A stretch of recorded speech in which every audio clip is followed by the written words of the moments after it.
자, 사방 가족께서 제보해 주신 사건입니다. 이거 지금 보고 계시는 가족분들 중에서도 자영업 하시는 분들 많이 계실 텐데 제가 이 제보를 맨 처음 받았거든요. 정말 제가 이 내용을 읽으면서도 막 손발이 부르르 떨리더라고요. 하필이면 이게 또 지난 크리스마스 이브 그 새벽에 벌어진 일이었어요. 네, 맞습니다. 지난주 일요일이었습니다. 경기도 시흥시에서 벌어진 일이고요. 이 제보자는 노래주점을 운영하고 있는 50대 남성입니다. 그날따라 그 전날, 그러니까 23일이죠. 23일 저녁에 오픈을 했는데 그날따라 손님이 없어서 하염없이 기다리기만 했다는 겁니다. 그러다가 날이 바뀌어서야 24일 새벽이 돼서야 1시쯤 남성 2명이 첫 손님으로 들어왔습니다. 그런데 이 제보자의 가게 같은 경우에는요, 좀 가격대가 있는 주점이다 보니까 이 주요 손님층이 중년 남성이라고 합니다. 그런데 이 손님들이 외모로 봤을 때 많아봐야 20대 후반 정도로 보여서 몇 살이시냐 여쭤봤다고 합니다. 그랬더니 이들은 22살이라고 대답을 했고요. 룸으로 들어가더니 일단 급하니까 빨리 술부터 달라 이렇게 재촉을 했습니다. 그렇게 30분가량 먹고 마시더니 이들 갑자기 이 룸으로 사장님을 부릅니다. 그래서 무슨 일이시냐 이렇게 물었더니요. 갑자기 들어와서 이 룸 안에 소파에 좀 앉으시라 얘기를 하고 문을 닫아버립니다. 그리고는 사장님을 향해서 욕설을 시작합니다. 우리 미성년자인 거 혹시 아셨냐? 우리 미성년자인데 술 팔아도 되는 거냐라고 따져묻기 시작한 겁니다. 저는 얘네들 얼굴 다 봤습니다. 술 먹고 다녀서 그런지 푹삭 사갔는지 어쨌든 이 미성년자 얼굴이 아니더라고요. 지금 이 사장님도 워낙 이 많이들 손님들을 접해서 딱 보면 나이가 어느 정도인지 감이 잡히실 거잖아요. 그런데 사장님도 속은 만큼 얼굴이 그런 상태였어요. 자, 본격적으로 협박이 시작됩니다. 체크포인트 짚어보죠. 우리 사장님은 어떡하냐? 크크크크. 자, 가게를 찾아온 이 불청객들 단순히 술값만 안 내려던 게 아니었습니다. 숨은 꽁꽁이가 있었는데요. 어떤 상황이었는지 제보자분 얘기 직접 들어보시죠. 이제 앞에가 테이블에 딱 내려놓는데 너클이에요. 그러면서 그걸 손에 끼더라고요. 끼면서 소매를 이렇게 쭉 걷는데 이제 문신이 쭉 있고, 그리고 이제 상석에 있는 애는 이제 맥주병을 거꾸로 들고 이제 위협을 하더라고요. 이거 영업정지 이거 당하면 얼마 손해 봐요? 몇 달 맞아요? 아이고, 그 사장님 뭐 나이도 묻고 나이 몇 살이에요? 아들은 몇 살이에요? 물어보고 아들하고 먹고 살만한데 영업정지 맞으면 어떡하려고 그래요? 그러니까 둘이 계속 이제 저를 두고 이렇게 조리돌림을 하더라고요. 그래서 원하시는 게 뭐냐 했더니 이제 돈을 달라고 그러더라고요. 돈을 뜯어냈습니다. 네, 그렇습니다. 우리 사장님께서 50대신데 20대 미성년자들한테 이런 걸 당하셨으니까 얼마나 그 마음이 정말 참담하셨겠어요. 이 미성년자라는 이 가해자들이죠. 네, 어떻게 보면 좀 MZ 증폭인가 싶기도 한데요. 문신도 있다라고 이렇게 얘기를 하니까 그중에 2명 중에 1명이 금속 너클을 꺼냅니다. 우리 여러 번 이제 이 손가락에 끼는 너클 벗죠. 그거를 껴서 이제 위협을 시작하고 지금 벽을 치면서 그 벽에 실제로 이제 금을 냈습니다. 그래서 그 노래방을 손상을 시켰고요. 지금 이제 사진에 보이고 있는 저 구멍입니다. 네, 너클로 벽을 손상시켰고 또 한 명은 맥주병을 우리 영화에서 많이 보듯이 이제 거꾸로 들고 위협을 했습니다. 그러니까 이 사장님께서 놀라셔가지고 이제 문을 열고 도망갔는데 다시 나가서 이제 거의 끌고 와서 지금 얘기를 하는 거가 이렇게 막 웃으면서 우리 사장님 어떡하시나, 뭐 우리 같은 나이에 자식도 있을 텐데 뭐 영업정지 당하시면 어떡하나 이렇게 조롱을 했다고 하고 우리 기분 나쁘니까 돈을 달라라고 이제 금품을 뜯었다고 합니다. 자, 뭐 저희가 자주 전해드려서 아시잖아요. 미성년자들한테 술 팔면 최소 영업정지 2달입니다. 그러니까 이 녀석들은 아주 작정하고 협박을 하고 있는 겁니다, 팀장님. 그렇습니다. 미성년자 만 19세 미만을 말하는데 미성년자한테 술 팔게 되면 사실은 형사처벌도 받지만은 영업정지를 하거든요. 첫 번 걸리면 2개월, 두 번째 걸리면 3개월, 세 번 걸리면 취소가 될 수 있어요. 그러니까 연말 연시에 영업정지 하게 되면은 돈 못 벌잖아요. 얼마나 힘들겠습니까? 그러니까 사장이 사정을 했습니다. 했더니 무슨 말이냐? 돈을 내놔라. 요거 공갈입니다. 돈을 달라고 하니까 주문을 드렸더니 얼마 있었다? 17만 5천 원밖에 없었어요. 그러면 그걸 받고 간 게 아니라 돈이 적다. 다른 데서 빌려와라. 이렇게 또 협박을 했습니까? 그러니까 사장이 할 수 없이 근처 식당이 문 연 데가 있겠지. 아는 분에 가서 돈을 빌리자 해가지고 나갔습니다. 눈을 맞고 나가서 식당을 돌아다니다가 5만 원을 겨우 빌렸어요. 5만 원을 가지고 가게로 들어왔더니 경찰관이 이 업주를 기다리고 있었습니다. 아니 잠깐만요. 잠깐만 경찰이 와서 기다리고 있다?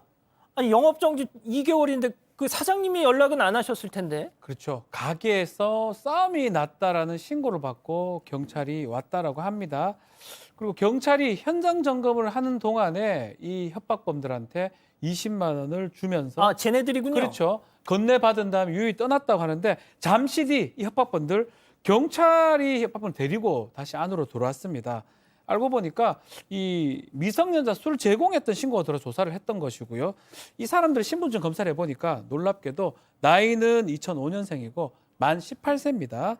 그래서 가게 이 제보자 주인이 얘기를 다 하니까 결국은 이 너클 범죄에 제공했던 그런 물건이겠죠. 그리고 20만 원을 압수했다고 하고요. 지금처럼 경찰 조사받는 과정에서도 저 웃고 계속 있는 거 보세요. 저. 웃고 뭐 이른바 우리 쩍벌이라고 다리 쫙 벌리면서 전혀 무서워하지 않고 삐딱하게 앉아 있는 모습도 포착이 됐었습니다.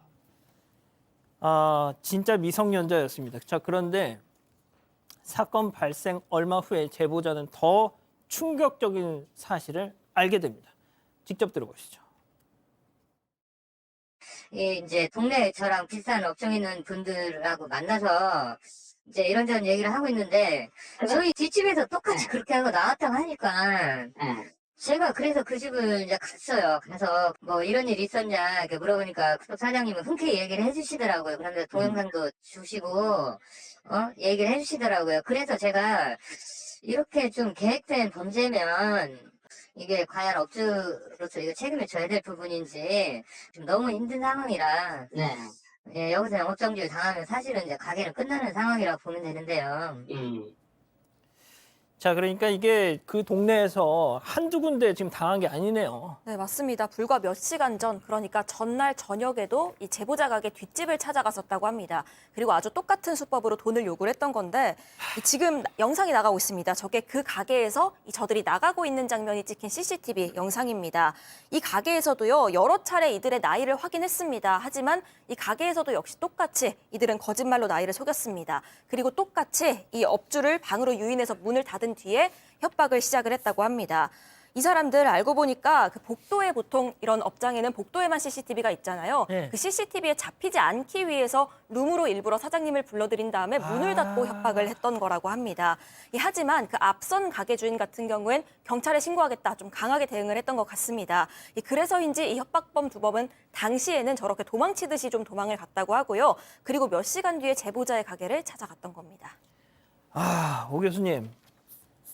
저 녀석들 저거 어떻게 하면 좋겠습니까? 그러니까 이제 제가 이 사람들이 하는 그 여러 가지 어떤 양태를 보니까 본인들이 작정을 하고 한 군데를 시도를 했는데 거기서 실패를 했죠. 그러니까 이제 또 조금 취약한 그런 부분에 있는 바로 이 그 피해자의 가게를 선택을 한 것 같습니다. 그래서 피해 대상을 선정하고 피해 수법을 갖다 선정하고 그리고 너클 같은 것도 사전에 준비를 했다라고 하는 것은 아예 전형적인 그 계획범죄다라고 우리가 얘기를 할 수가 있는데 물론 이제 저 과정에서 저 피해자분이 아마 이제 신분증까지 확실하게 확인을 했었으면 하는 그런 마음은 있지만 사실은 이렇게 요즘에 겉모습 보면 아까 말씀하신 대로 워낙 사가서 이게 뭐 성년인지 미성년인지 구분이 잘 안 되는 그런 상황이 있다라고 하는 것이죠.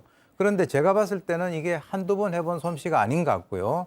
그리고 이제 경찰에 대해서 이렇게 조사를 받는 과정에서 대하는 태도들을 보니까 지금 이제 뭐 전과라든가 이런 것들은 확인이 되지 않았습니다만 적어도 그쪽에 굉장히 그 범죄 친화적인 그런 그 모습을 보이고 있다라고 하는 그런 측면에서는 성인 그 깡패들을 뺨치는 그런 그 예비 집단이다 이렇게 우리가 명명할 수 있겠습니다. 자, 저렇게 지금 보시는 것처럼 경찰이 와서 쟤네들 데려갔습니다.